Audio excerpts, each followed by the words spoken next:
بسم اللہ الرحمن الرحیم۔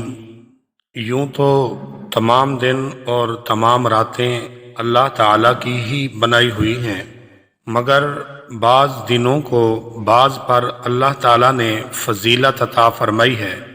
جیسے جمعہ کے دن کو سید الایام یعنی تمام دنوں کا سردار بنا دیا، اور اسی طرح بعض راتوں کو بھی بعض راتوں پر فضیلت حاصل ہے۔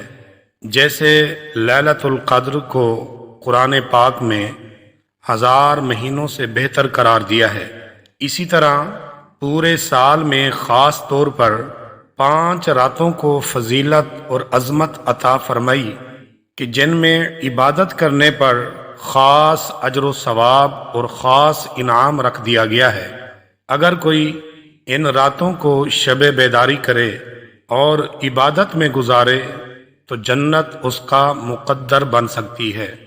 حضرت سیدنا معاذ بن جبل رضی اللہ عنہ سے مروی ہے کہ حضور نبی کریم صلی اللہ علیہ وآلہ وسلم نے ارشاد فرمایا، من احیی اللیالی الخمس وجبت لہ الجنہ لیلۃ الترویہ ولیلۃ عرفہ ولیلۃ النحر ولیلۃ الفطر ولیلۃ النصف من شعبان، یعنی جو 5 راتوں میں شب بیداری کرے یعنی جاگ کر عبادت میں گزارے اس کے لیے جنت واجب ہو جاتی ہے۔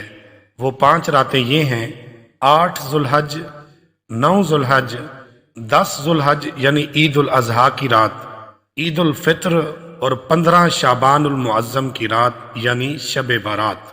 اللہ تعالی ہم سب کو ان مبارک راتوں کی برکتیں عطا فرمائے، آمین یا رب العالمین۔